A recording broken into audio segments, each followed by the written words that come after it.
Ever stood under a sky so wide your secrets felt small? Here on Cowboy Time. Story we ride the stories of the West campfire.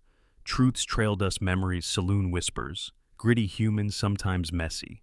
Every tale is a horizon to chase. Subscribe, pull up a stool, and maybe find a little courage for your own frontier. The flats looked like a cast iron skillet, left too long on the fire. June Mercer's feet were the meat on it, salted with alkali, scored with thorns. The shoes were gone somewhere behind her. The dress that had once been a blue for parlors clung in strips and grit. Wind hissed across the land. It tasted like a nail held on the tongue. The wall of dust came in slow, at first, then it swallowed the horizon. Light went from white to sick yellow, to the color of dried blood. June put her sleeve over her mouth and kept walking. When the wall hit, the air turned to sand. Grit packed her eyes and nose. She dropped to her knees, then curled herself small and closed her hands over her skull. The world roared until it was only roar. A horse loomed out of the brown. The animal's ears were pinned flat, its flanks streaked with mud and powder. The rider slid down without hurry. He moved like a man who had learned to keep his weight close to the ground. A kerchief hid his mouth. He crouched, brushed the sand from June's face, and checked the pulse at her throat. Her eyelids fluttered. She found a man looking back, black hair tied at the nape. Eyes dark and unreadable. A pale, ragged scar ran up from his left temple and vanished into the hairline. His gloved hand lifted her wrist and turned it. The palm was cracked and raw. He did not speak. He stood and lifted her in one motion, a bundle that weighed less than the rope coiled at his saddle. June felt leather under her cheek and the heat of a chest through a rough wool shirt. The horse shouldered into the wind. Sound thinned. The storm blew itself out by degrees. The smell of trees rose through the dust resin and cold stone. The cabin sat on a shelf of rock, above a scatter of pinon and juniper. It was a box of logs with a roof of shingles that had survived worse. The rider took June inside and set her on a narrow cot. The room was one room, a stone hearth crouched against the far wall with a low fire alive in it. A long rifle hung on pegs. There was a table cut from a single slab, and two chairs that had no interest in comfort, a dry sink, a bucket of water with a tin dipper hooked over the rim. He pulled the kerchief down. His face was weathered to a dark bronze by wind and sun. He smelled like pine smoke and the last of a whiskey bottle. He poured water, then set the dipper on the floor halfway between them. The metal clicked against packed earth. He stepped back into the shadow by the hearth. June watched him, eyes wide over the red crust at their edges. Her throat worked. She reached, snatched the dipper as if it might be taken, and drank. Cold ran down inside her and made her teeth hurt. She coughed, then lifted the dipper again and tipped it until it was empty. The man moved without crowding her. He took a crock from a shelf, pulled away a rag that had been tied over the top, and dipped two fingers into something green and thick. He took her hand as if it were an animal in a trap. He rubbed the salve into the split skin. The sting came first, then the sweet of sap and herbs. June stared at his knuckles. They were scarred and thickened. She pulled back, breath shallow, the cot rope creaking. He let his hand fall. He pointed with his chin at the bucket. More, he said, voice like gravel shaken in a tin. She lifted the dipper herself this time. Water ran down her chin and onto the open front of a flannel shirt she did not own. Someone had put it on her while she was gone to the storm. It hung to her knees. The sleeves swallowed her hands. The man went to the fireplace, set a short log in the coals, and rocked it until flame found a seam. He took a wool blanket from a peg and draped it over June's legs. Thick, coarse, heavy as a door. He did not tuck it in. He did not touch her skin. "Where am I?" she asked. The words rasped. "Sir?" "High country," he said. "South of the San Juan." He tipped his head. "My place." He did not offer a name. "I should go," she said. "My husband. He will be worried." The man looked at her face for a long heartbeat. His mouth did not change. He turned, crossed to a peg, and hung his hat. When he looked back, the silence had answered her lie for him. "I am a widow," she said. Stage was held up. She found a new lie and tried to settle it on her tongue. They took everything. He only bent and picked up the dipper again, filled it, and set it in the same spot on the floor. Halfway between. "Drink," he said. She drank. She could taste iron behind the clean. Her eyes burned and cleared. The room came into focus. The laths between the logs had been chinked with clay and straw that showed a careful hand. The table was nicked where a knife had missed its mark. The pegs above the hearth held a rifle with a long barrel and a ramrod polished by use. A knife rode the man's belt, heavy and plain. His hair was bound back with rawhide. He saw her taking measure and let her. The measure went both ways. When he stepped near, she flinched, small as a bird that has learned to hide in the open. He stayed where the fire could put a line of light across him and not across her. "You will eat," he said, "then sleep." June nodded, because anything else would bring the air down on her again. He ladled stew from a black pot that hung in the mouth of the fire. He put the bowl on the table, then stepped away and left her to cross the ground herself. The first spoonful burned her tongue. The second made her stomach ache with the shock of it. She ate. He sat in one of the straight chairs and watched the fire, and not her. When she had finished, he took the bowl and set it in the dry sink. He poured more water into the basin and dipped a rag. He held it up a little, a question. June pressed her lips together. He came closer and cleaned the crust and dust from her face and neck. His touch was quick and careful. The rag left her skin cool. The scent of pine rose again. When he reached her hairline, his hand paused over the scar at his own temple, as if the memory itched. He wrung the rag and set it aside. He spoke without looking at her. "There is a latch on the door. It is heavy." He crossed the room and lifted the length of ironwood that leaned by the jamb. It was smoothed by years of hands. He set it into the brackets and let it drop. The bar landed with a hollow sound that felt like a stake driven into earth. June's eyes slid to the bar and back to his face. The line of his mouth was a thing carved and left unpainted. The fire popped. Sparks hopped and died. "Thank you," she said. The words came out small. He nodded a single motion. "Cole Navarro." She held on to the name as if it might be a rope thrown from a bank. "June," she said. "June Mercer." He picked up his hat from the peg and set it on the chair by the door. He took the rifle from its pegs and checked the cap and the load. Then he sat down with the rifle laid across his knees and the wall at his back. The fire threw a slow light along the notch of the barrel. Outside, the storm had gone and left the cold. June lay down on the cot again and pulled the blanket to her chin. She could feel the grit still at the corners of her eyes. The ache in her feet throbbed where the bandages held. She watched Cole Navarro in profile. The scar cut a pale mark through the dark.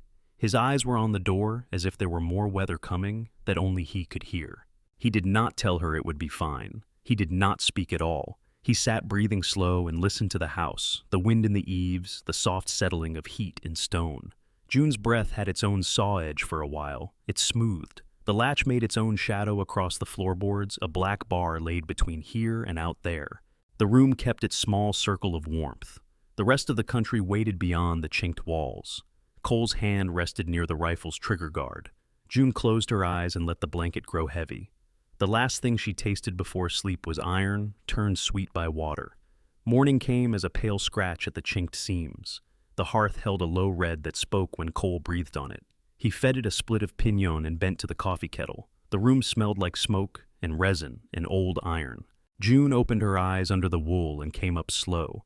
The blanket had pressed a pattern into her cheek. Her feet throbbed inside their wraps. She looked to the door first. The bar was in its cradle. Cole sat in the chair by the jamb, the rifle across his knees, hat on the other chair, eyes calm. He looked like a man who had not moved, though the woodpile beside the hearth had shortened and the kettle steamed. He poured coffee into a tin cup and set it at the edge of the table. He waited until June could stand and come to it herself. She reached the cup with both hands. The heat hurt in a good way. She drank. The bitter steadied her. He watched the fire, not her. "You eat here, you work here," he said. Nothing in his voice asked. June nodded. Words cost. She followed his eyes when he flicked them at the wood stacked by the wall. It had been cut to length but not split small. He moved to the door and lifted the bar and leaned it back where it belonged. The door sighed. Outside, the air bit. The cold put its hand on her teeth. The yard was packed earth and frost and a scatter of chicken prints that led to nowhere. A stump sat by the pile with a head scarred by an axe. Cole set the axe on it, then stepped back and folded his arms. June stared at the grain lines, then at her own hands wrapped and stiff. She set a log upright and lifted. The axe was heavier than her guess. The first strike glanced and cut a curl off the side. The second sank shallow. On the fourth, the log jumped and split with a sound like ribs parting. She split kindling until the shakes in her arms made the blade ring on the stump. Cole took the handle when she offered it and set it back in its place. His chin tipped toward the well. The yoke leaned against the post. She lifted it to her shoulders, sucked breath, and settled it there. The buckets dragged at the ends and made the yoke bite. She walked slow, watery light, breaking in the well, as she dipped and lifted and walked back. By the cabin door, her foot caught a root. She corrected. One bucket swung, and she lost half to the dirt. She made the trip twice more without spilling. When she set the yolk down, the skin over her collarbones burned. In the room, the coffee had gone from steam to breath. Cole pointed to a sack and a tin and a wooden bowl. June spread flour with her fingers, added salt and a cup from the bucket, and worked it with a spoon and then a hand, because the spoon folded and died. She shaped something like a round and set it into the hot iron. The fat hissed. She turned it too early and tore its face, then waited too long and found the bottom black. She put it on the table and waited with her eyes on her hands. Cole sat and ate what was on his plate and did not remark on the charcoal. He chewed slow. He reached across and turned the skillet down the stones where the heat caught less. He cut a slice from the less burnt side and put it on her plate. She ate because he ate. After breakfast, he brought her a shirt that had torn at the shoulder. He set a needle thread and a tin of buttons at the corner of the table. He pointed to the rip and made a small circle with his finger over the cloth. She threaded the needle on the second try. The first line she laid wandered. She pulled it out, then set smaller bites through the flannel lip to lip and watched the edges kiss. When she pricked herself, a dot of blood welled and brightened on the gray. She pressed it with her tongue and kept going. Cole came back in with an arm of wood and set it by the hearth. He checked her seam with his eyes and gave a short nod that felt like a coin placed in her palm. He set a small crock on the table and untied the rag over it. He held her hand for a moment without looking at her face and pressed salve into the splits. June stared at his skin. The knuckles were thick with old breaks. A white line lifted at his temple and vanished in his hair. He let her hand go before she could pull it back. Wind found the wall and sang. Frost grew at the corners of the small panes. By noon, the sky had gone to milk. June brought snow in a bucket to melt for water, then swept grit from the floor and found more. She could feel his gaze like a weight and then like a fence. It held without pushing. She knew this kind of watching from other rooms, from other men. This was not that. This was assessment. When the light went thin, the world came close. The cabin made its own night with the door shut and the bar set. June breathed small and quick. The wool itched. The air thickened around her head. She stood and paced from the hearth to the door and back. The space shrank each time. The ragged wallpaper of a room she had known slid over the logs for a blink and then was gone. Her hands trembled. The dipper in her grip rattled against the bucket and sang a tinny note that would not end. Cole had been at the workbench by the window, oiling the slide of his rifle with a piece of cloth. He set the cloth down. He did not look straight at her. He moved to the hearth and shifted a log and steadied the kettle. His voice was a low thing. "Sit," he said. She did not. The walls had joints and those joints were moving in. Her eyes found the bar across the door. She wanted it lifted and wanted it doubled at the same time. The room tilted. She reached to put her hand on the mantel and missed. The dipper slipped from her fingers and clattered across the floor. She sat down hard without meaning to sit. Cole crossed the room on the balls of his feet. "June," he said sharper. He crouched one hand to her shoulder. The touch made a flash behind her eyes. The past jumped and put its mouth over the present. She said a sound that was not yet a word. Her fingers took his shirt in a hard fist. He did not pry her hand away. He did not pull her in either. He eased his palm under the back of her head and lifted her a little so she could breathe. "Slow," he said. "Here." He guided the rim of the cup to her lips. Water spilled and found the hollow at her throat. She coughed and drank and coughed again. He set the cup down and stood. She kept her fist in his shirt. "Do not leave me in here," she said. The words came rough and low and were older than the room. He stood with his jaw tight for a long second. He peeled her fingers from his shirt one by one and set her hand back on the blanket. "I am here," he said. "Not a promise. Just a fact spoken to the boards and the wind." He took the buffalo hide from its nail and dropped it on the floor, just outside the strip of cloth that hung to make a corner for the cot. He sat with his back to the wall and the rifle across his lap, and settled the heel of the stock on the floor. He reached back and lifted the bar to check its seat and let it fall again. The sound filled the room and quieted it.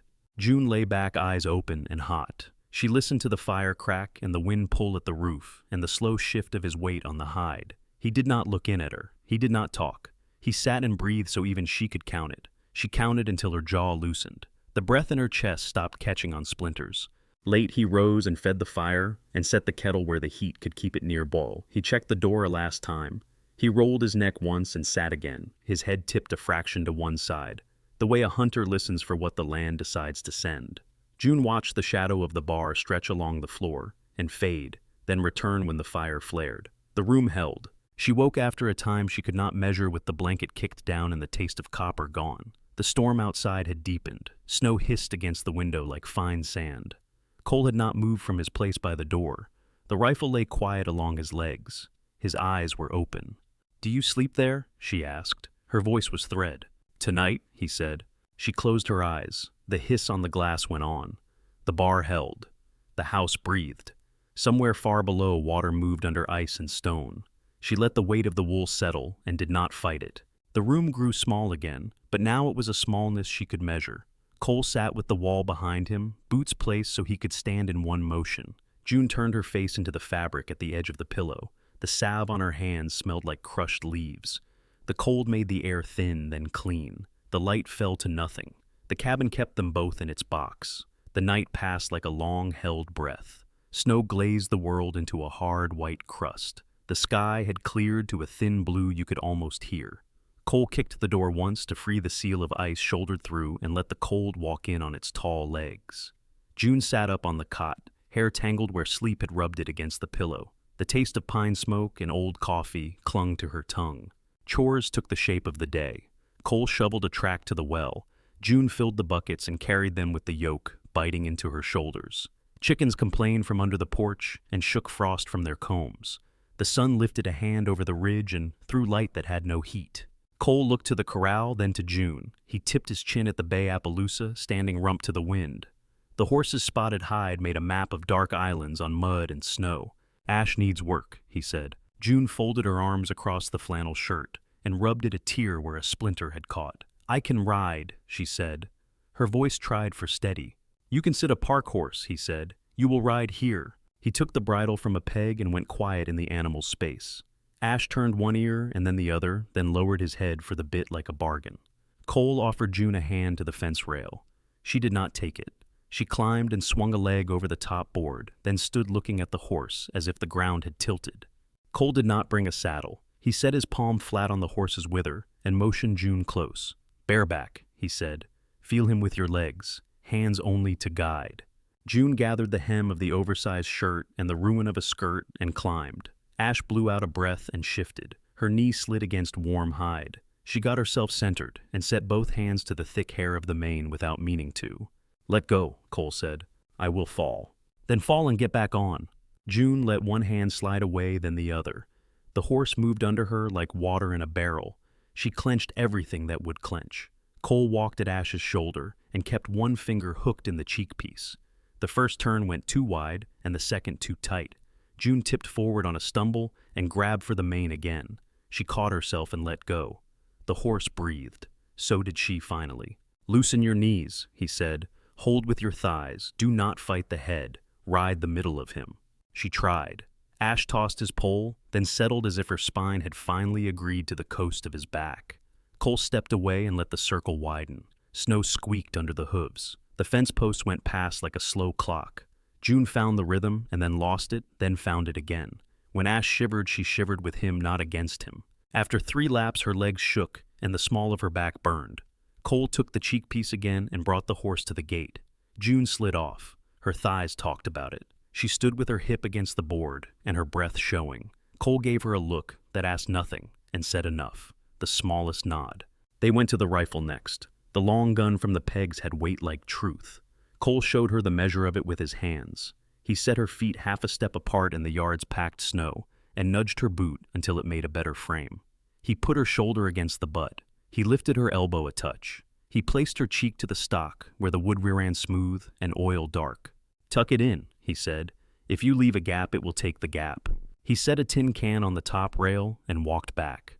June pulled the hammer to half cock and then to full as he had shown her. The world narrowed to the small round lid of the front sight and the can that sat like a dare. She breathed out and forgot to stop. The report kicked the day in the chest. The rifle climbed. The butt punched her shoulder and made white ring her vision. The can did not move. She staggered, recovered, and blinked tears out. Cole did not speak. He watched the muzzle and the set of her jaw. He took the rifle-checked cap and load and handed it back. "Again," he said. She fired until the echo of it folded back on itself and the can jumped once, then twice, then fell clattering metal on wood and snow. Her shoulder throbbed. A bruise would bloom there with the night. Cole said nothing. He walked down, set the can up, and came back. He watched how she set the butt deeper this time, and how her hands steadied when they had something to do. Inside, the room smelled like coffee and old fat. Cole pulled a jar from the cool corner and set a lump of lard in the bowl with flour and salt. His hands worked without thinking, quick and economical. He cut the fat into the flour until it looked like coarse sand. He poured water with a careful wrist and pulled the mass together. He did not speak. He pressed the heel of his hands into the dough twice, folded it once, and stopped. He put the biscuit into the skillet and set it near, but not in the heart of the fire. "Do not bully it," he said. "Fire has places. Use the right one." June watched the rise under the browned crust and breathed the smell. When he cut into it with the back of a knife, steam ran like silk. He put the piece on a plate and set it in front of her. She tore a corner, burned her fingers, and smiled without meaning to. He saw it, and the corner of his mouth changed a little. The day drew its edges in. June caught herself studying Cole when he did not look. The white seam at his temple, the calm way he kept his hand near the knife at his belt without a show of it. The way he stood a little off square from the door. He watched her too, not as a man measures a body, but the way a man judges whether a thing will hold. When she reached too fast for the kettle and hissed at the heat, his eyes went to the bandages. He offered the salve again without ceremony. Afternoon wind reached under the eaves. The corral boards moaned. Cole went to check a loose hinge. June followed him out with a handful of scraps for the chickens and the habit of not being alone. The horse in the small pen shivered and blew head up. A bright gust took June's coat, where the button had lost its home, and lifted the flap. Ash threw his head and started a sideways dance. Cole lifted a hand without looking and said 2 words. "Stay back." June heard the shape of it, not the sense. She moved to the gate, eager to be useful. "I can help," she said. "I have ridden." "Ash does not care about St. Louis trees," he said, eyes on the horse. June slid the latch. The gate yawned. The horse looked up and saw the open. June put her hand up as if her palm could hold 1,000 pounds. Ash bunched. He came like a thrown log. June did not move. The horse filled her vision. For a slice of a second there was a clean line of hoof snow eye. Cole hit her from the side as if he had been set on a spring. He wrapped an arm around her ribs and drove them both out of the path. Snow took them in. Ash shot through the gate and skidded on the packed yard, and kept going, Haunch's low tail chopped into the cold air. The sound of hooves slid away toward the trees.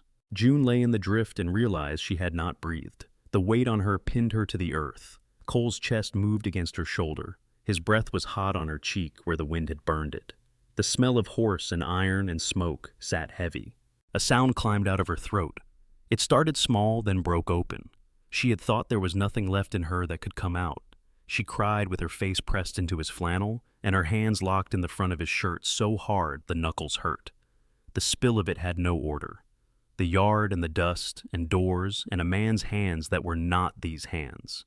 It went on until the sound ran down to a hitch and then to air. Cole did not speak. He did not move except to take his weight from her with care. He rolled to one side and pushed to his knees. He stood and lifted her by the elbow as if she were both fragile and heavy. She flinched when his fingers wrapped around her arm. He opened his hand and let her go without remark. He shut the gate, reset the latch, and stood a moment with his palm flat to the wood. The world was quiet again except for the thin wicker of the wind in the dead grass. "She will come back when the oats do," he said. They went inside. June wiped at her face with the heel of her hand and looked smaller for it, and also somehow more present. Cole added a split to the fire and then set the bar into the brackets with the same steady motion as always. The sound of it made the room close and hold. Night made itself. June pulled the blanket over her legs and watched the light dance in the cracks between logs. Cole sat at the table and took the rifle apart the way a man takes himself apart without making a mess of it. Springs, pins, slide, screw. He rubbed each piece with oil and cloth. He set each part in a neat row on the oiled rag, then lifted them in order and made the long machine into one thing again. He did not look toward the curtain that hid the cot. He listened to June breathe and to the fire turn wood into heat. When her breath caught in a small sound, he stood. He went to the edge of the curtain and stopped. His hand touched the fabric and rested there. He did not speak her name. He went back to the door, picked up his blanket from the peg, and sat on the hide with his back to the wall. The rifle lay across his knees like an old dog. The latch cast its dark bar across the floorboards and held the room in two clean halves, inside and out. Warm and cold. The line stayed where it was. The house settled around it. Cole's eyes stayed open until the red in the hearth found a steady pulse. June slept without knowing when she had crossed to it. The wind went from teeth to breath.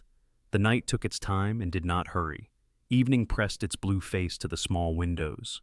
Snow stitched a fine pattern where the panes met the wood. The hearth had a clean flame going a steady tongue that licked the black of the kettle. The room smelled like coffee and gun oil and wet wool steaming itself dry. June sat at the table with her shoulders hunched to the work. The flannel shirt she had mended in the morning lay finished seams neat as small fences. She rubbed a spot of resin from her fingertip and watched Cole lay a long knife across a whetstone. His strokes were counted, steel whispered. The blade caught a ladder of light and set it walking along the edge. He paused and looked into the fire as if it had something to say.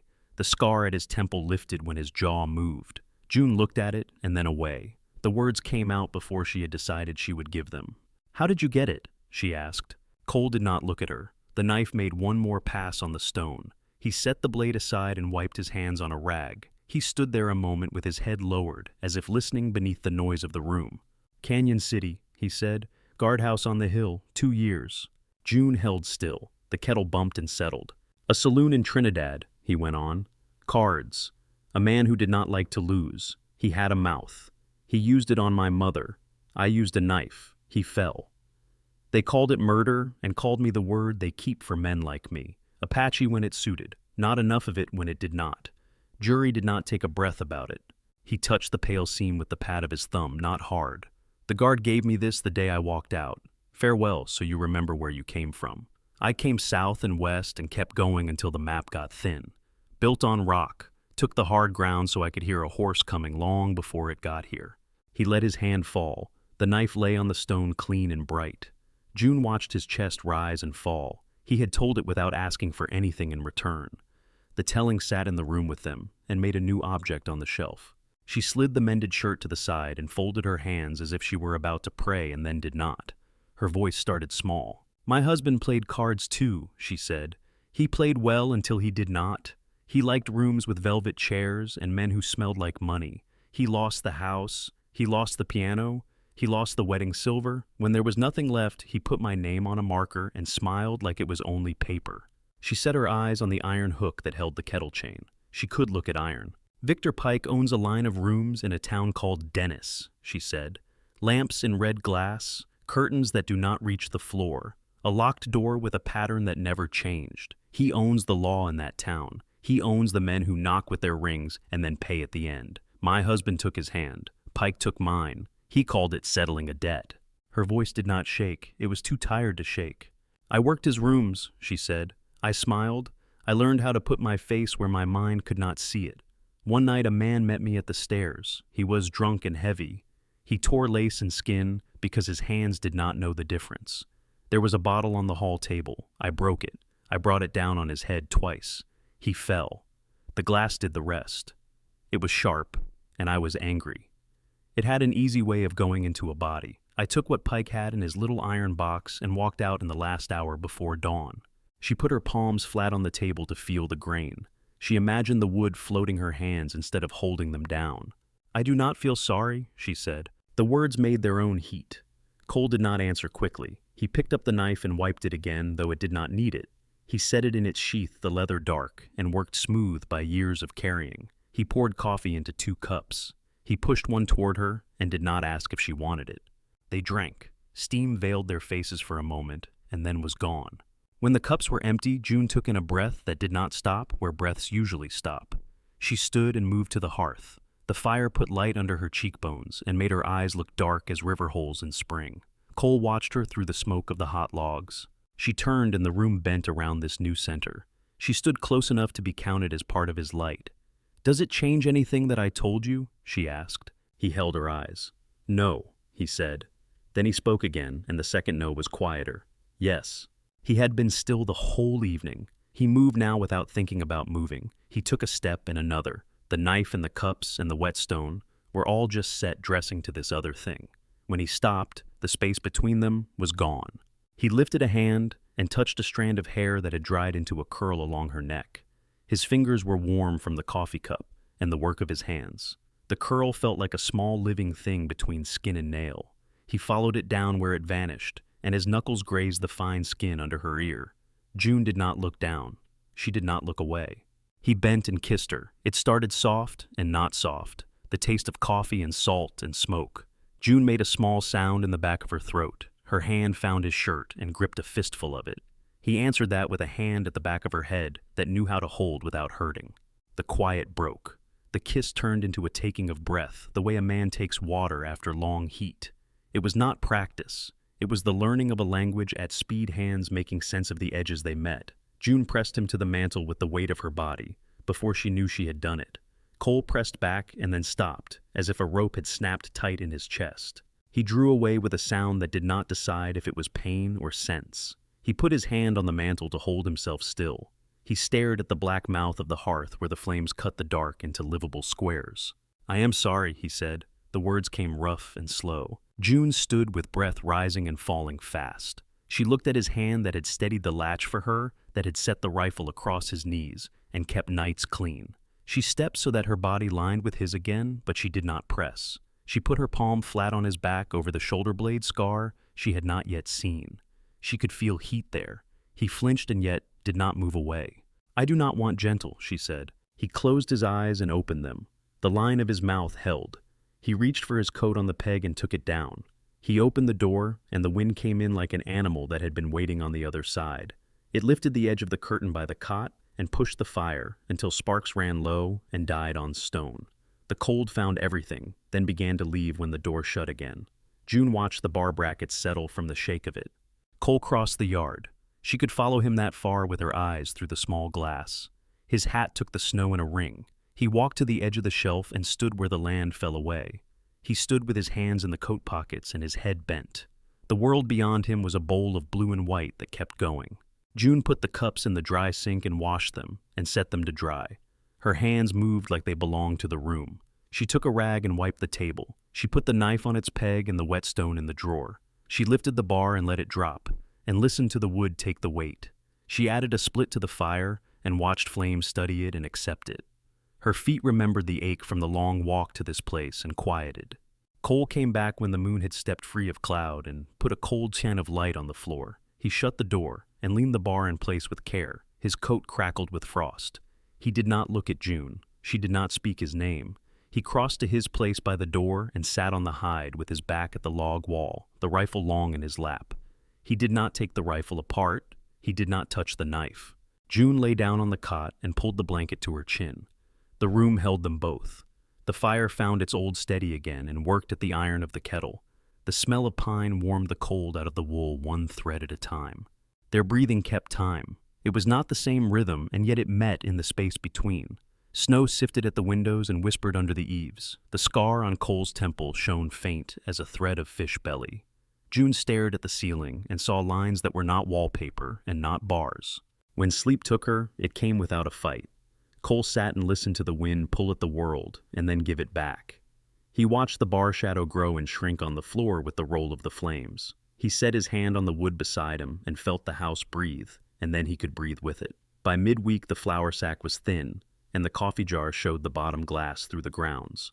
Cole stood by the shelf and weighed the tin in his hand. The cabin breathed a steady heat.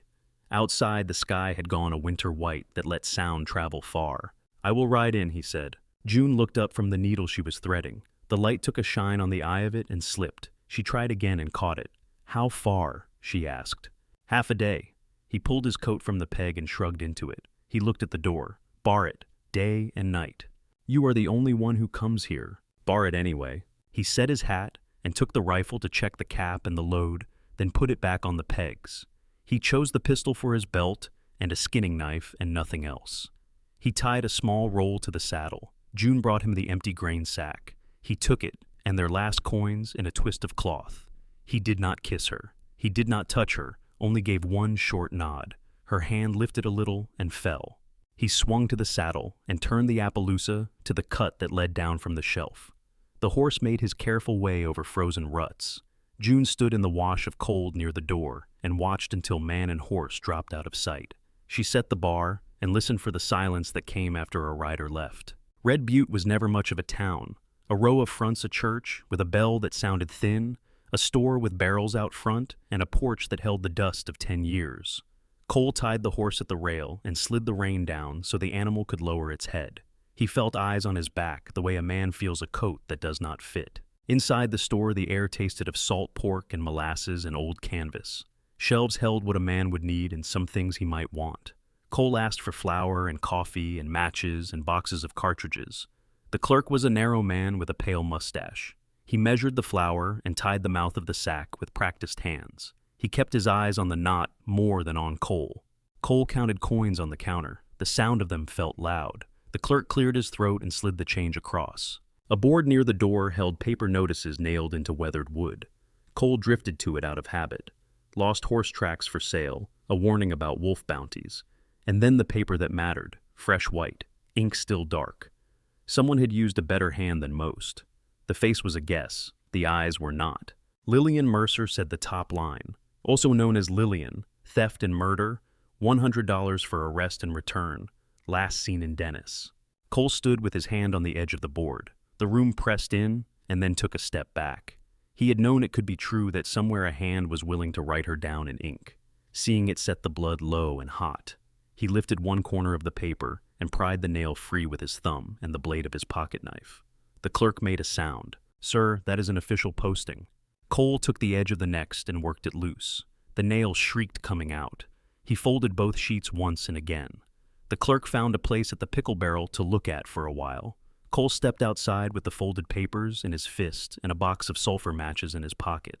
The street had gone soft under a melt. Mud made a skin over packed earth. He crouched near the trough and scratched a flame. The sulfur burned bright and hot. He touched it to the corner of the paper and held the fold until the fire took. The face curled and blackened to a shape that had no eyes. He dropped it into the mud and watched it drown. He did not look to see who watched him do it. He loaded the flour and coffee and salt pork onto the pack mare and tied the knots he trusted. He swung up and left the town with his back straight and his jaw locked. June kept busy. Busy men do not come to quiet places, and yet the quiet was its own thing a person had to live through. She scrubbed the skillet. She swept grit from the corners with the broom Cole had made from willow and twine. She took snow in and melted it to fill the buckets. When the light turned thin, she set a stew to simmer. She set the bar and made her hands find the needle, then set the needle down again. The door looked bigger than it had in the morning. She heard the horse before she heard the knock. Not Cole's horse. A lighter step quicker to settle. The knock came with a pause between blows like the hand had rhythm and liked to hear itself. "Hello, the cabin," a man called. "Anybody home?" June did not move at first. The second knock came, and then a third louder with a hint of heel in it. She slipped to the barn on the backside of the cabin where the wind kept drifts from forming. The door was a rough thing on leather hinges. Inside it smelled like hay and old wood and the sweet of animal. She stood in shadow and looked through a crack between boards. A gray horse stood at the rail sides damp. The rider wore a dark coat cut sharp and a round hat that sat on the top of his head like a decision. He had a neat beard trimmed short and a mouth that did not need a smile to make its shape. He tried the door and felt the bar. He put his hands to the windows and made shade with them to look into the dim. He let out a breath that steamed and then turned like a pointer. June looked down at her hands. Pitchfork hung near the stall. She rapped the handle. Her palms were raw in the lines under the salve. The wood felt slick because her skin had gone wet. She stood where the light did not find her and tried not to breathe. The gray let out a huff and stamped. The milk cow answered with a low sound from her deep places. The man paused at that. His eyes turned to the barn. He came across the yard with care. His boots did not make much of a sound on the hard earth. He pushed the door and looked into the dark. The light made a blade along his cheek. It found the white of his collar and the brass of a buckle. "Afternoon," he said. "That is a fine Holstein for a place this off the road." June did not speak. "I am Eli Rourke," he said. The name rolled soft as if it had meant trouble elsewhere, and he was tired of making it carry that weight. "I am looking for a friend." He let the word sit in the space between them and then filled it himself. Tall, dark hair, eyes that have seen more than they should, walks like her feet hurt. Some might call her Lillian. Some might use another name, I do not much care what name is on the mouth, as long as the face is the one I am paid to ride toward. June tightened her grip. The pitchfork felt heavier near the prongs. The cow shifted, and one hoof scuffed straw. The man smiled, the kind that never got to the eyes. He took a step in. "You can save us both cold fingers if you help," he said. "We take her back to Mr. Pike, and there is no need to make a noise about it. Law likes things tidy. Mr. Pike likes things tidy and profitable." "My husband," June said. Her tongue felt like dry leather. "My husband is here." "Is that right?" "He owns this place. He will be back from the fence in a minute." The man looked at the walls of the barn. He looked at the size of the stall where a bigger horse had bedded. He looked at the axe stuck in the chopping block and the width of the boot prints in the frozen mud. He nodded as if he could see the kind of man the prince belonged to. "Name?" he asked. "Navarro," she said. "Cole Navarro." The name did something small at the corner of his eye. He did not know it, but he took it the way a dog takes a scent. He looked at the pitchfork and then at June's hands, and all at once she was not just a rumor, but a person with breath and a guard. "Well," he said, "you tell Mr. Navarro that I came by. You tell him I hold to manners. Next time I will make sure I bring some for him, too." He backed out with his hands where she could see them. He did not turn his back until he had his boot heel over the threshold.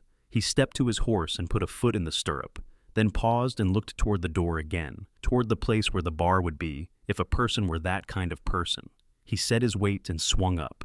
He touched the brim of his hat with 2 fingers and smiled without teeth and put the gray into a trot that grew into a run. June stood long after the yard had gone quiet. The pitchfork lowered and the tip rang on the packed earth. She set it against the wall and walked fast to the house. She slid the bar and pushed her back into the wood, as if she could shove the whole world away with her shoulder blades. Her stomach went tight and then loose. She made it to the bucket and was sickened to clean water. She wiped her mouth and found paper. It was brown and soft, and held at one edge with string where Cole wound it from flour sacks. She tore a strip and fumbled for a stub of charcoal. The words came and would not come. "Cole, I am sorry. He came. A man from Dennis. He knows. They will come back. I cannot bring this to you." She stopped. The rest would not sit on the page. She crushed the paper and threw it and watched it roll into a corner near the hearth. She grabbed the small pistol Cole had given her and buckled the leather around her thigh under the skirt. She took a loaf of the bread that had not yet gone hard and pushed it into the pocket of the coat. She lifted the bar. The door opened on cold and on light that had the color of bone. She stepped out with her head down. A rider came up out of the cut fast enough to throw mud to both sides. Cole pulled the Appaloosa to a stop without waste. The horse blew and shook his head. Cole swung down before the horse had settled. June stood with the coat open and her hands empty. "Where were you going?" he said. His voice was not loud. It sat low and full and made the skin under her jaw feel hollow. Her mouth opened and a whole thing built inside her started to break. "He came," she said. "A man named Eli Rourke. He stood in the barn and asked for Lillian. He said he rode for Pike. He will be back with more. If I am gone, he does not need to come here. He does not need to look at you." Cole pushed past her into the room. He smelled the sick clean in the bucket and the sharp of fear that always sits on top of it. He saw the bar leaned against the jamb and the corner where the paper had landed.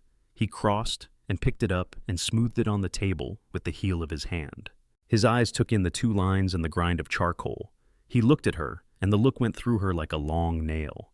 He set the paper down. He reached into the roll tied behind his saddle and took out another paper. He laid it beside the first. The wanted notice sat like a third person at the table. The words were the words a clerk had written to make a body turn into a sum. June stared at it. She did not need to read it. She looked at the shine of clean paper and the size of the letters and the official edges. The heat rose behind her eyes, a dull, slow flood that made no show of itself. "It was on the board at Red Butte," Cole said. "Fresh ink." "Then it is done," she said. "There is my name printed where anyone can take it and put it in a pocket. If you do not want me here, say it at the door, or ride me to town and sell me to the law for their 100. I do not cost more than that on paper." Cole did not move for a stretch. The fire made its soft sound, and a pop answered the quiet and died. He put one hand on the table and leaned a little on it, like a man learning how to stand after being hit. "I want you," he said. It came out wearing no cover. He looked at the floor. He looked at her boots and then at her face. "I want you so much it makes me hate myself.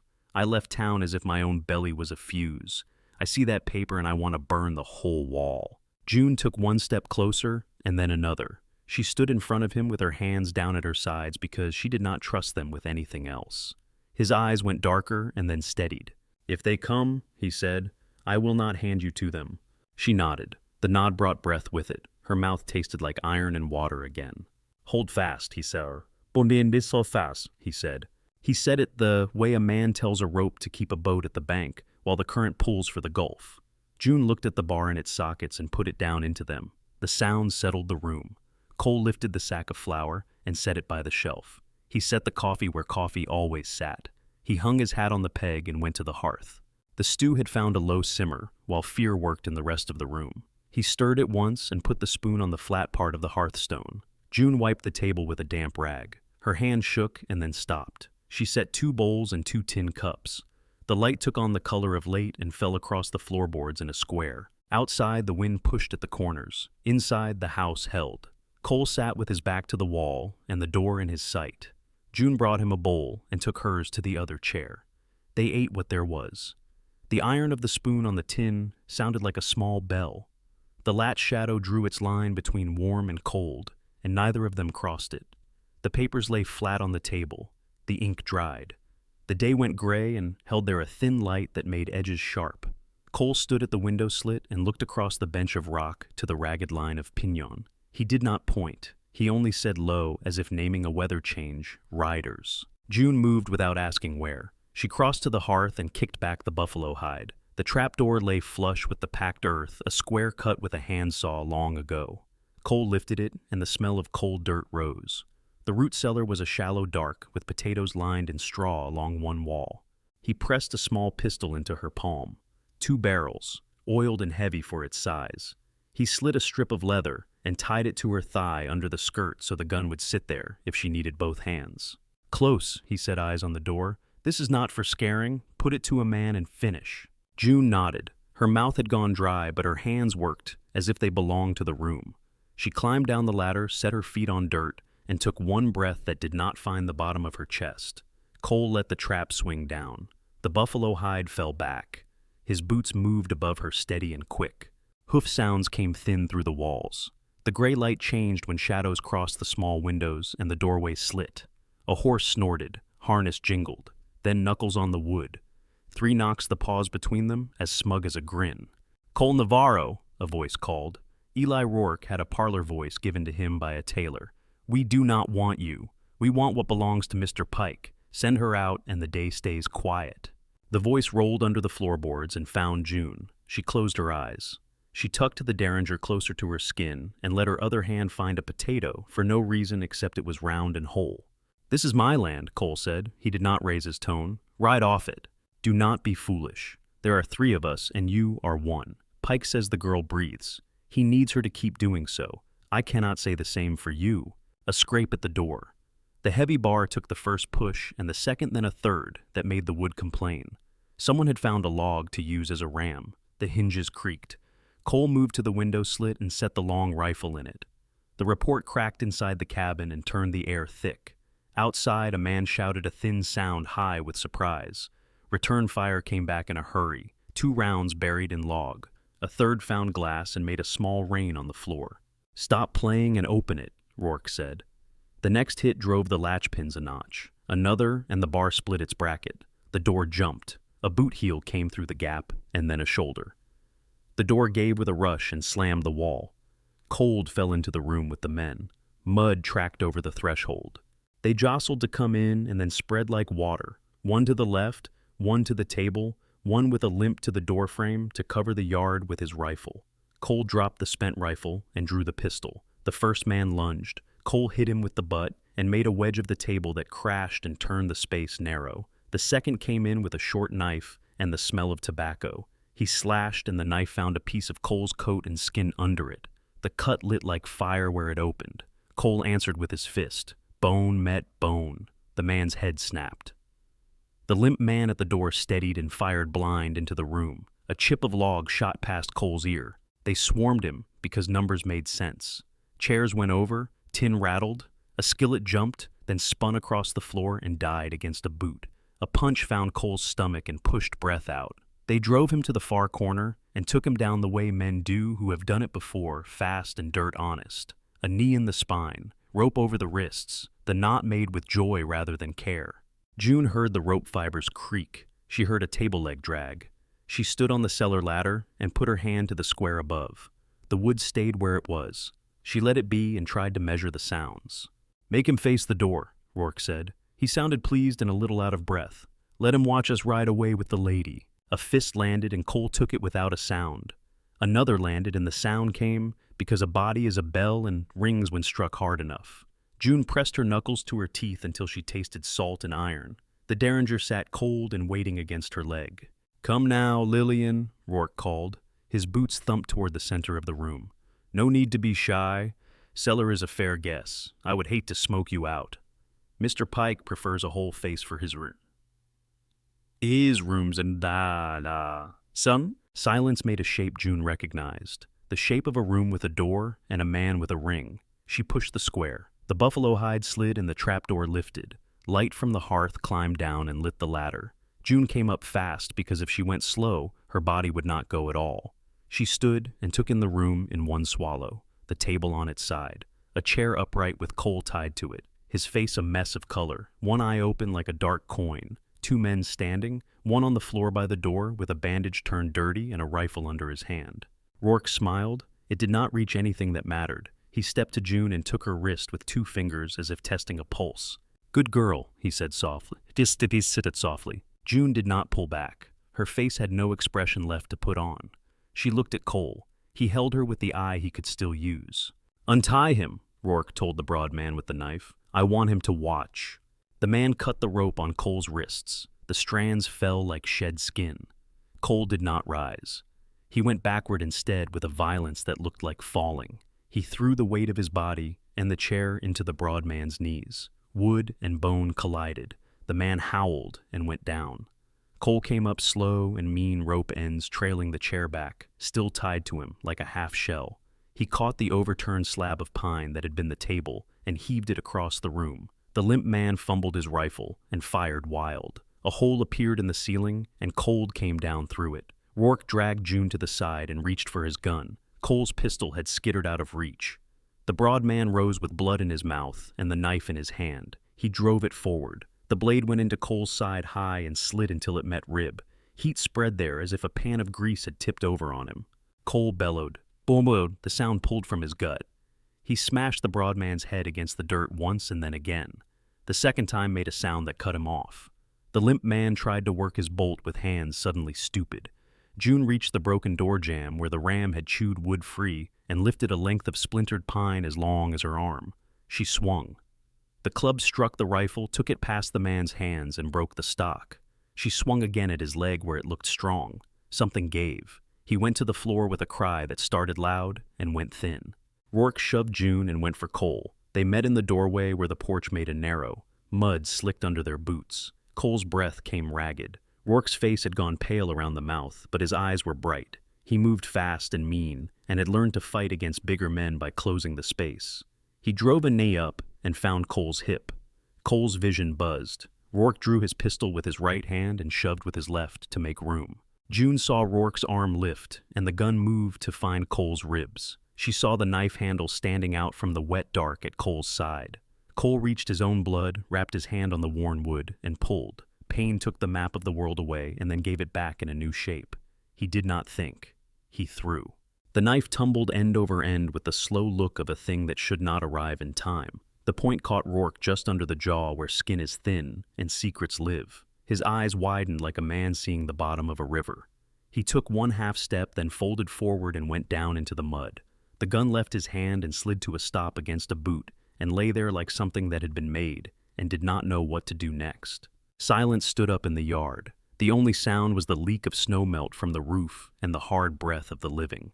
The man by the threshold groaned and tried to crawl. June dropped the length of broken wood. She walked to him, lifted the club again, and ended the sound he was making with a clean hit. Her hands shook after. She put them at her sides and looked at them with a strange calm, as if they belonged to someone with stronger wrists. She turned back to Cole. He had gone to one knee. He kept his hand on the place where the knife had been. Blood ran hot between his fingers. June took his weight and brought him inside one step at a time. the way a woman brings a winter bucket across ice. He made one sound when she set him on the floor by the wall and then set his jaw. "Whiskey," he said. June pulled the cork with her teeth and poured into the wound. Cole arched and let the scream come because there was no choice. The sound reached up into the rafters and shook the dust there. After the scream came a rattle and then a breath. June wadded strips from her skirt and pressed down hard with both hands. She leaned until her arms trembled. The bleeding slowed to a push and then a seep. "I am here," she said. It came out as simple as flint. He opened the eye that would open and found her. He nodded once. He did not thank her. There were no such words in the room. They cleaned what they could. June wrapped his shoulder where a bullet had kissed him shallow. She found a roll of bandage and made it go around his ribs under his shirt and back again. She tied the knot where she could see it later to change it. She stood, and her legs went soft at the knees for a moment. She let her head hang until the world stopped rolling. They dragged bodies by the ankles across the yard. Mud took prints and blurred them. June rolled Rourke with effort and did not look at his eyes. They lay the men near the woodpile and covered them with the old tarp that had kept rain off poles once. Night slid over the ridge while they worked. June dug where the ground was shallow near the rim. The shovel hit rock and rang. She moved left and tried again. Dirt came up in heavy squares. She grunted with the weight. The handle raised blisters through the salve. She did not stop when they broke. The raw stung and then went past stinging. Cole sat with his back against a tree and the rifle across his legs. He could barely lift it, but he held it where it belonged. He watched the trees that watched them. Breath made clouds in the cold air. A coyote called from far and then closer. Another answered. By the time June had made a hole went enough what to be called a grave, the moon had thinned out and laid itself along the canyon. She hauled, pushed, and lowered without words. She threw dirt until the ground was a new shape. She stood and leaned on the shovel like a woman on a staff. Her chest moved fast. Her hands were open as if weighing something that could not be seen. Back in the cabin, the fire had gone low and mean. June fed it, and it came back. She wiped blood from the floor with hot water and a rag and the ash of the hearth. She rinsed the rag and the water went pink, then lighter, then clean. Cole lay on the cot with his eyes shut, but not sleeping. The bar on the door leaned crooked in its broken bracket. June lifted it out and set it aside. She looked at the ironwood and the empty sockets and then at the door. She set a chair under the latch and wedged it to hold.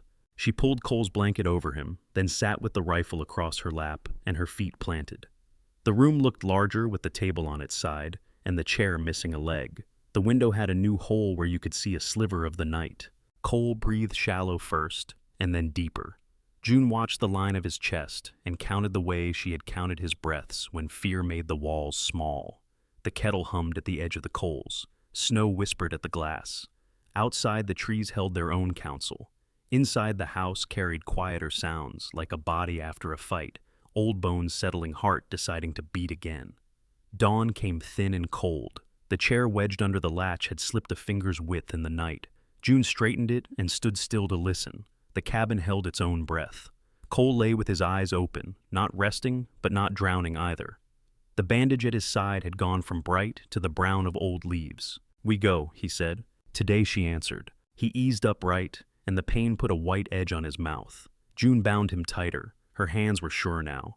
The salve gave a clean green smell to the torn places. She stoked the fire and set coffee to boil. They drank it black and quick.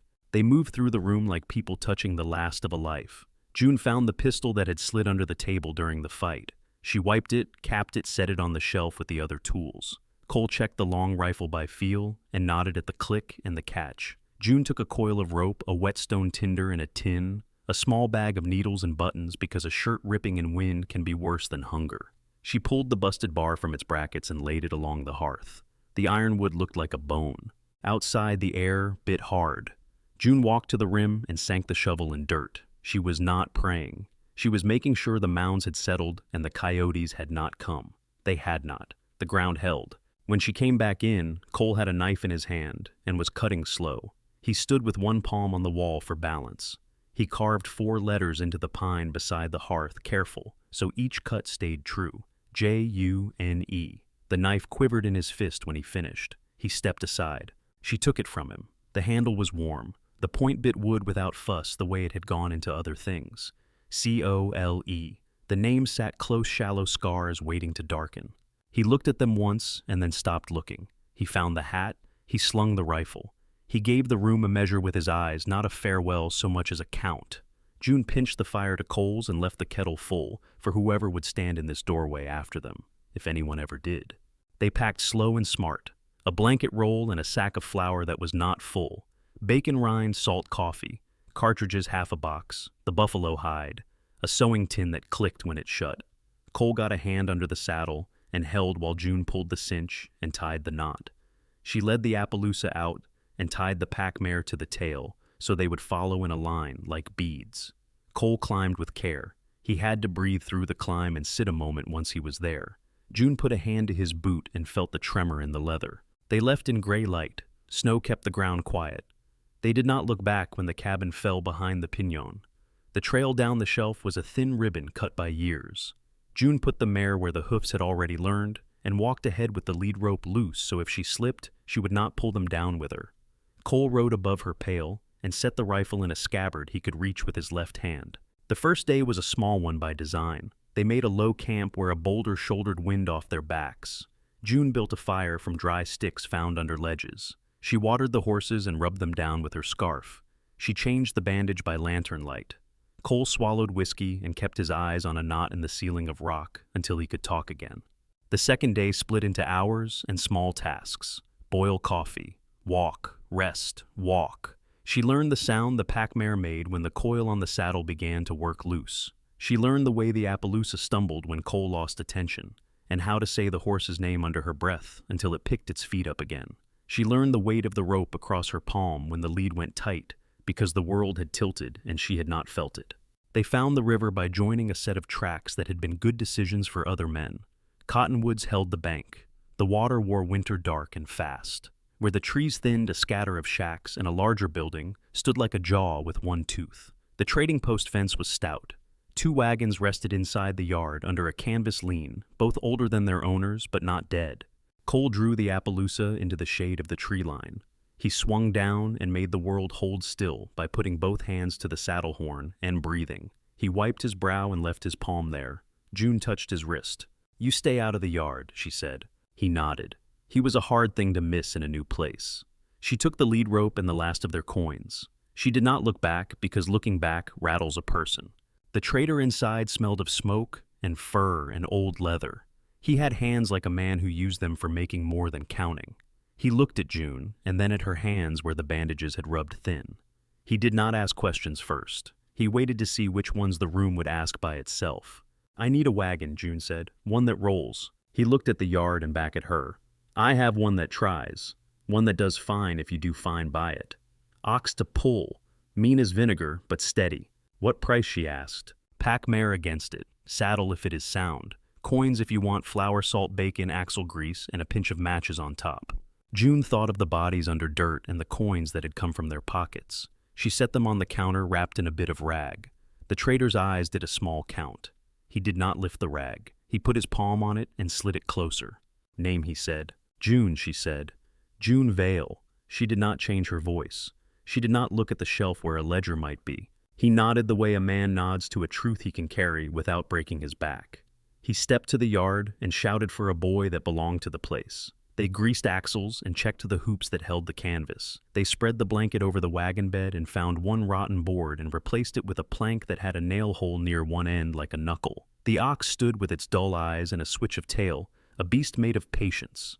June ran a palm down its side and felt the slow engine under hide. She traded the pack mare and the spare saddle and 2 good cinch rings that had not seen much use. She took flour and salt in sacks, a side of pork in cloth. She added a tin of lard for biscuits, needles, and a card of thread because she knew better now. She took a tin of axle grease and a strip of rawhide. She hesitated, and the trader reached and set a small bag of shot and a horn of powder on the counter. "For the little gun," he said, nodding at the shape under her skirt that spoke a different language than cloth. "I do not need to count it out in the book, if you do not either." June paid him in silence. She watched his eyes settle into a place that was not judgment. He lifted a hand as she turned a half-blessing a man gives to a stranger his house has helped. Cole moved when the wagon rolled into the trees. He lifted himself into the bed with his teeth clenched and his hand on the rib Lucy had kissed. He lay on the blanket on his left side so the wound had space to be angry. He set the rifle within reach. He said nothing. June climbed onto the bench and took the reins in hands that still trembled when they were empty. She clicked to the ox. The wagon moved with a grunt and a complaint, and then a stubborn willingness. The first ruts taught her that the reins are not a language of pull, but a language of feel. She learned to talk with leather and wrist and the small roll of her shoulders. The wheel found stones and spoke in knocks. The ox breathed like a bellows and then found his pace. The river kept them company for a while, then slid away behind brush. They camped under cottonwoods when the light leaned and the coal did its evening trick. June found a flake of fatback in the pan and coaxed coffee to kindness. She changed the bandage and washed the blood from her hands with sand from the river, then with water, until her skin felt like it belonged to her again. She slept on the ground near the wheel, where she could put her hand on it, in the dark, and know the world had not rolled away. Cole slept in the bed of the wagon. He woke once with his hand on the stock of the rifle, and went still when he saw the shape of June curled small with her coat over her. The ox chewed and sighed a great slow heart with legs. In the morning, frost held the grass heads white. June rubbed the damp from the leather and checked the pins. She tightened the lashings, listened for the rattle that meant trouble, and did not hear it. When she climbed to the bench and gathered the reins, Cole's voice reached her from the dark of the canvas. "Hold fast," he said. She nodded. The ox leaned into the collar. The wagon took the first rut. The road waited without asking questions. The river on their left whispered under its skin of ice and then went quiet as the trees opened. Snow lit the far hills. June put her face to the wind and let it sting her clean. She spoke to the ox by his new name because she had to give him one if he was going to pull their life. The wheels marked the earth with two long lines and did not cross each other. The day lifted and settled on their shoulders with a weight they could carry. The wheels split with a sound like a pistol oar off. The wagon tilted and sighed to one side. June hauled the reins and the ox shuffled to a stop, with steam coming off his hide. Heat lay over the flats like a sheet. The country here was the color of old brick scrub, throwing small gray shadows at noon. Cole pushed himself up on an elbow in the wagon bed. His face had the washed-out look of a man that pain had been pulling on all day. June climbed down. The broken spoke jutted like a rib. She put her palm to the hub and felt hot iron and the small grind where wood had given up. There was no water in the sightline, only mirage that looked like it wanted to be a river and did not. They sat in the triangle of shade the wagon cast. The air smelled like sage crushed under a boot and dust warmed to metal. June cut a strip from a grain sack and tied it around the worst of the crack, because hands like something to do when there is nothing to be done. Cole watched the sky as if he could read in it which way help traveled. By mid-afternoon, a figure became a man. Mule under him, hat-wide beard gone to gray in the places where a person keeps worry. He stopped, when he was still far enough to leave room for either truth or trouble. "You look stuck," he said. The voice was calm. It carried the sound of creek stones under water. June stood. "We are." He nodded and let the mule shift. "Thomas Hawkins. My place is in the valley half a day along the draw. I got boys and a jack and a wheel that will fit well enough. My wife cooks like home." June looked at Cole. Cole tipped his chin once, a small yes that cost him. June kept her hands down by her side so they would not show they were shaking. Thomas rode off as steady as he had come. He returned toward evening with a wagon and two young men whose boots looked new to the business of rescuing, and who could not stop looking at Cole with the mix of fear and admiration reserved for a story you have heard that has started to breathe. They lifted the wagon with a lever and stone cribbing. They set the new wheel and greased the axle until it shone. They spoke in short lines meant to steady the work. Cole stood long enough to give a nod at the right moment, and then had to lean against the canvas to keep from going down. They followed Thomas into a valley that had held water and kept it quiet. Cottonwoods stood like people with their hands full of leaves. The house was a square of logs, roof-neat porch wide, with two ladder-back chairs that asked you to sit. Chickens ran a pattern in the yard and left it the way they found it. Smoke laid a blue ribbon out of the stovepipe. A woman came out wiping her hands on an apron, where flour had found a home. Her hair was pinned tight, her eyes were not. "Martha Hawkins," she said. She took June in with a look that started at the feet and went to the face and did not miss the tired in the middle. She turned those same eyes to Cole and read a different book. "You are both staying until I can sleep without thinking about you in a ditch. Come in, eat before you tip over." The inside smelled like stew and soap and something sweet cooling. A girl with dark braid and a face that liked to watch the room more than be in it sat with a basket of peas in her lap. "Eliza," Martha said, "shell a bowl for our guests." The two boys were Eli and Jonah, all elbows and pride lingering in the doorway where men talk. Thomas took Cole by the elbow and did not make a show of it when Cole could not do the distance on his own. Stew was thick and hot. Bread tore with sound. June ate and felt the heat go into her fingers first, and then into the place behind her ribs that had been hollow too long. Cole ate slow and careful and stopped when stopping was wisdom. He slept before the bowl went cold, his body giving up finally in a safe room. Days found a shape that was not the shape June had known. Martha put her to work without making it sound like payment. Peaches came in glass with new lids that clicked when you pressed them. Brine hissed when poured over beans. June's hands remembered stitches that did not need to be pretty to hold. Eliza watched her needle and learned to turn small blue flowers out of thread on the collar of a Sunday dress. Martha pressed June's rough palms in hers and said, "Good hands," and made it sound like a blessing. Cole healed under a roof. The wound at his side turned from wet to angry, and then from angry to stubborn. He walked as far as the porch and then as far as the gate. Thomas had a rifle that wanted cleaning, and a pasture with fences that wanted checking. Eli and Jonah wanted everything. Cole sat on the porch step and set the rifle across his knees and taught the boys to breathe instead of jerk. He took them to the pasture and showed them how a boot prints when a man runs versus when he limps, how brush remembers being touched. He fired a shot at dusk with each of them one apiece and made the paper on the fence jump. Their faces opened like doors at the sound. June carried water and kneaded bread and learned how the Hawkins family spoke to one another with looks when words were too blunt for a house. In the morning, she stepped out to be sick by the pile where wood waited its turn. She wiped her mouth with the back of her hand and told herself it was rich food and air that had made a long hole in her. Martha found her at the sink with sleeves rolled and color gone. "Child," Martha said, gentle and certain, "how late are you?" June held the dishcloth until it rung. She looked out the small square of window where the yard kept moving. She counted in her head, then lost the numbers. Her stomach rose hard and she breathed without letting it win. Martha put a hand at the back of her neck and stood with her until the room stopped spinning. They walked to the creek when the light was kind.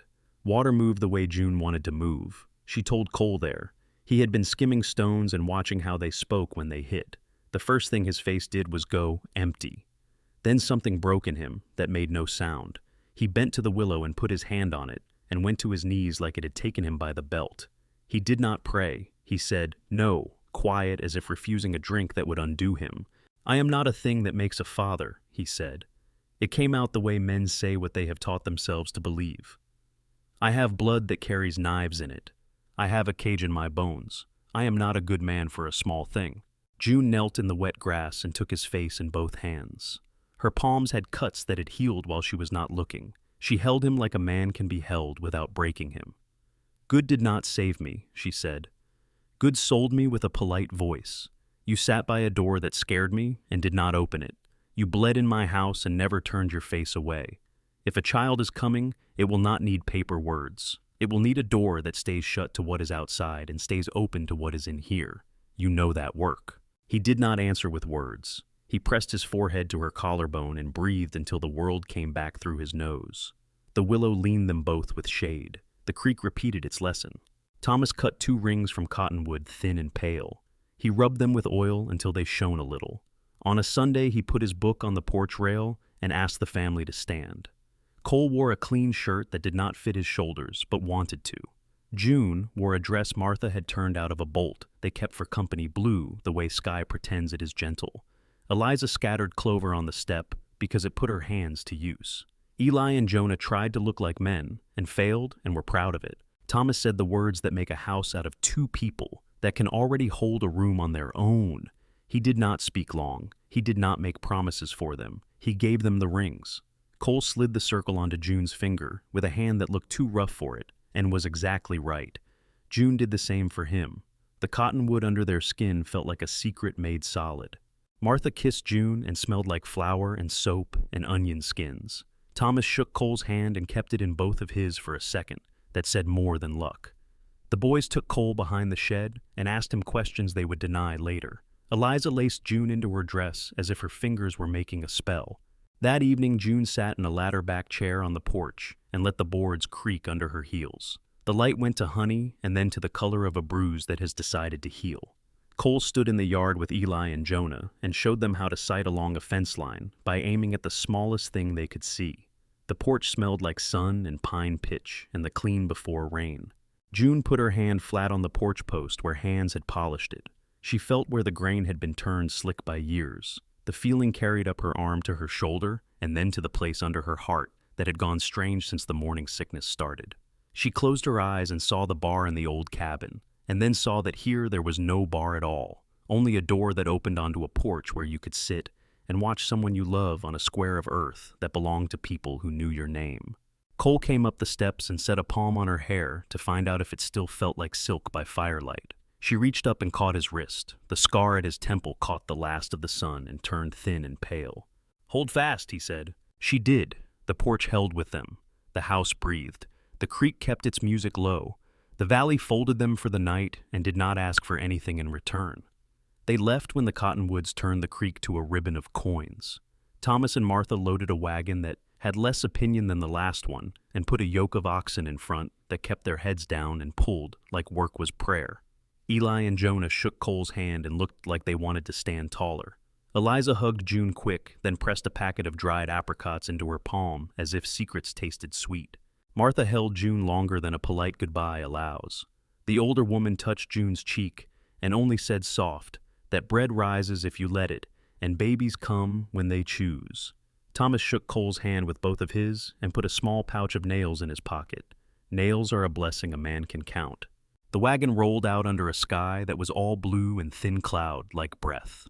June sat the bench with the reins held proper, her fingers loose enough to feel the oxen through the leather.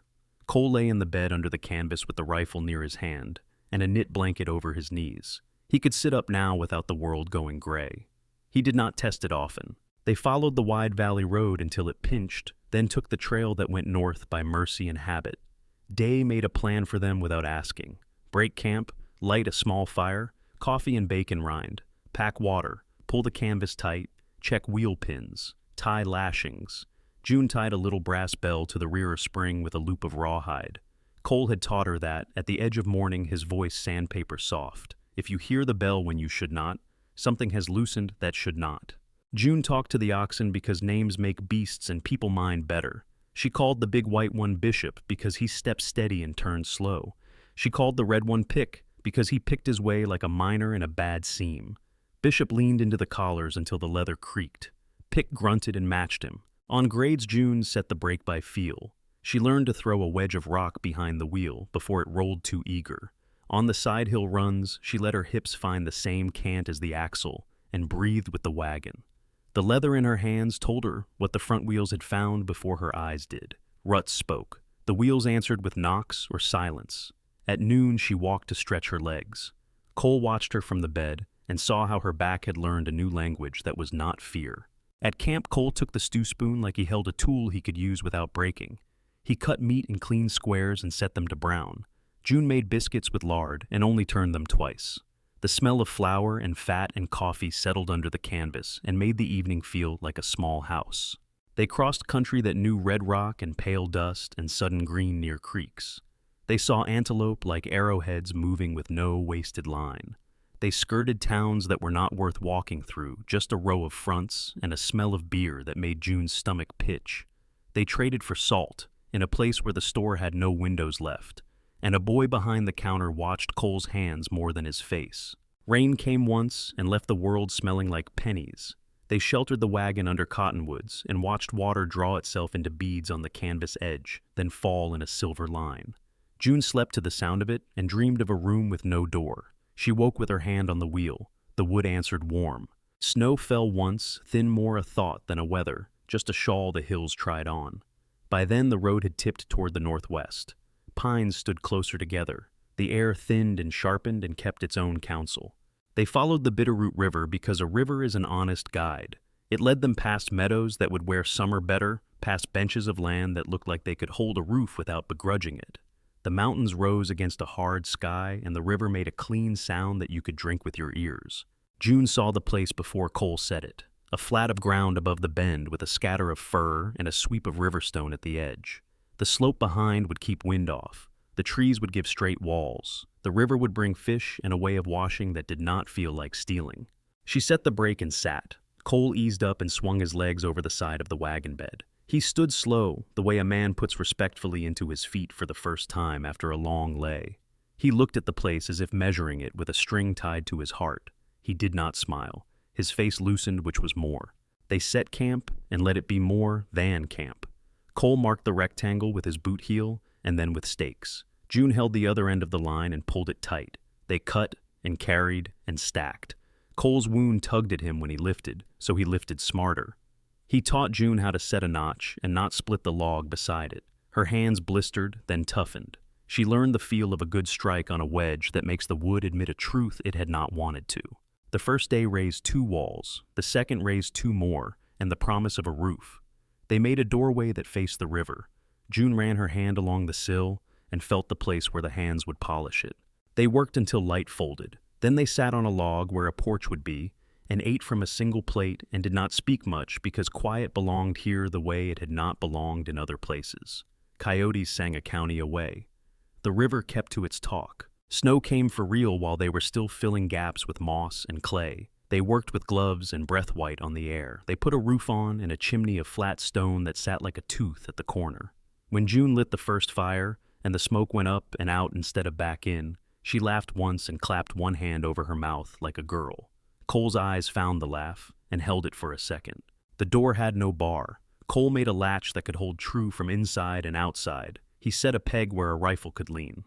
He built a shelf for tin plates and a place for a kettle to sit out of the boil. He sawed a plank and made a wide step at the front, then 2 more, until a small porch looked out at the river.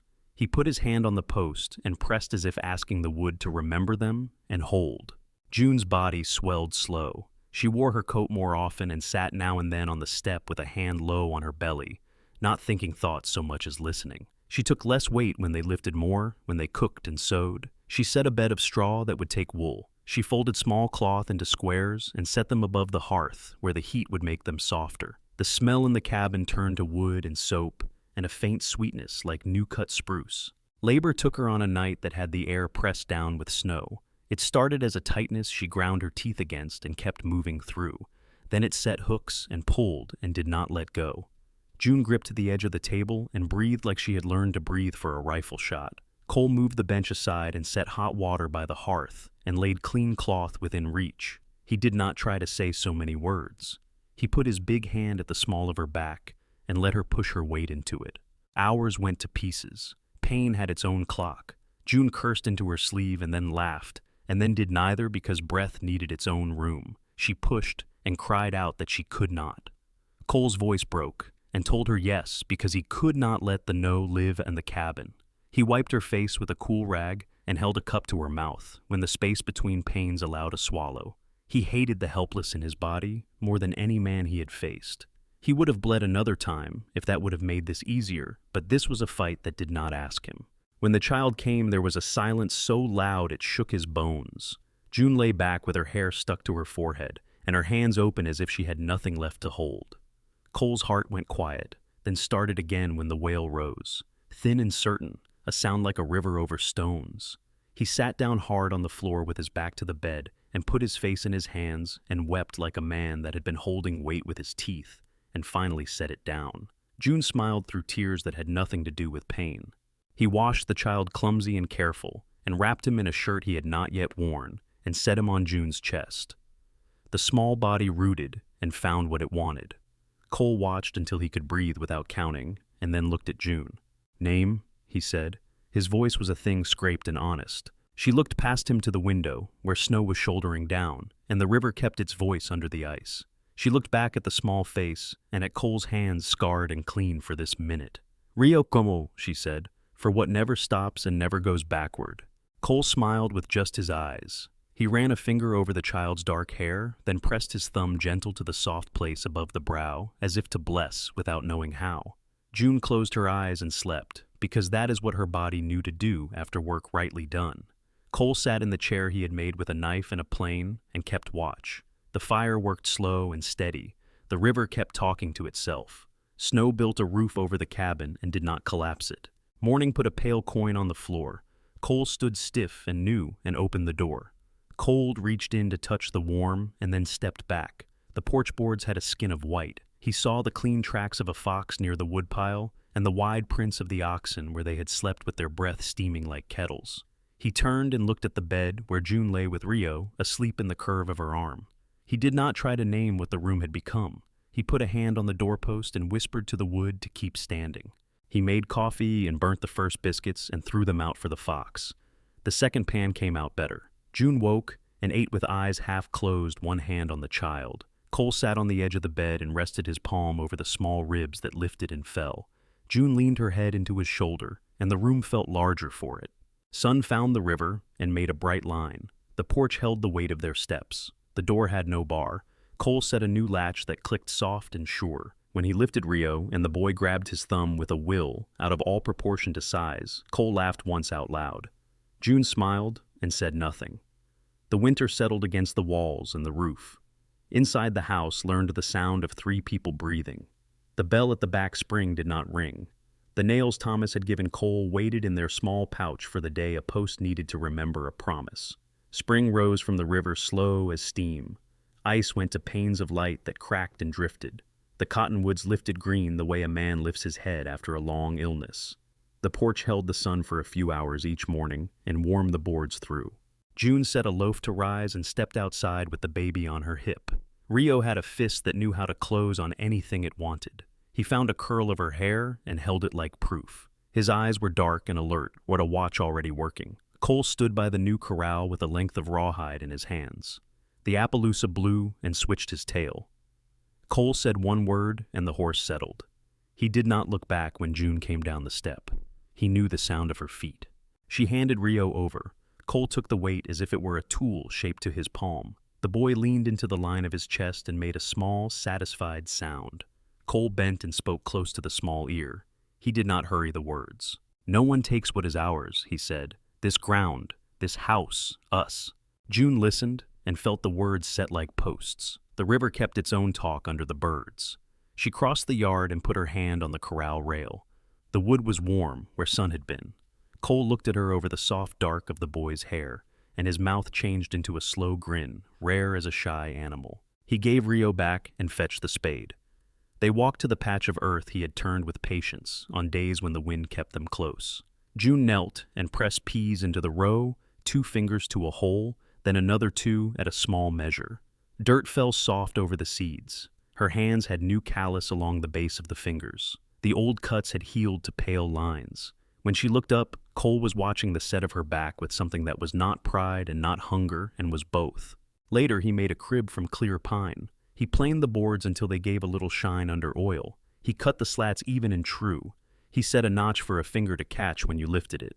June rubbed a rag over the finish and felt where his knife had obeyed him. They set the crib near the hearth where heat would not kick. Rio slept there 1 hour at a time, then 2, then spoiled it and slept 3, and made the room feel like a church. In the afternoons, June took the line of wash to the porch and pinned shirts in a row. The cloth snapped and flashed white, a small parade.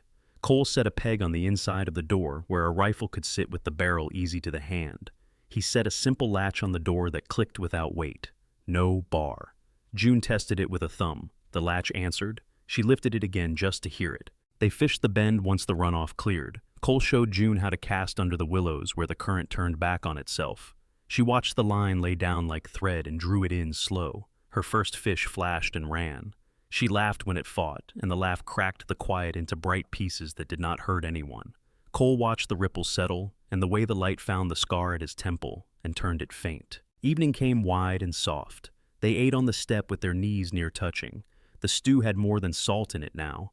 June had found a pinch of sage near the rocks. She tore it with her fingers and tossed it in at the right moment. The smell lifted and sat in the rafters. A fox trotted the far edge of the clearing and glanced at the house as if counting it. Owls spoke when the light left. Coyotes sang farther away than winter had allowed. The sound did not climb the back of June's neck anymore. She knew what lived inside the door and what lived outside it. After Rio slept a bit, Cole took a piece of cottonwood and carved what he called a foolish thing. He made a thin ring and rubbed it with oil until it gleamed. He set it next to the first ring Thomas had cut. June slid the new one on and felt the wood hold warm. She took up the knife and carved a small line under the sill. Not a name, only a mark, 2 short cuts crossing like a stitch that holds 2 edges from drifting. Cole noticed it later and ran his thumb over it once without comment. On a morning like glass, windless and clean, June put Rio in his blanket and laid him where he could watch the window throw light. She saddled the Appaloosa and brought him to the clearing. Cole stood with a hand on the rail and his head tipped a fraction. June swung up, settled, and let the horse move. She left her hands loose and let her legs do the work. The circle widened. She breathed with the motion and watched the trees go by like steady people. Cole did not say a thing until she brought the horse in. He touched the bridle and said, "Better." The word felt like a little fire set on dry grass that would travel all day. In the house, Rio learned to grip a thumb and not let go. Cole let the boy hold him and pretended to pull away. June watched and felt something inside her that had been rubbed raw go to smooth. She lifted the pot lid and steam kissed her face. She wiped the table with a damp rag and left faint dark lines that dried in moments.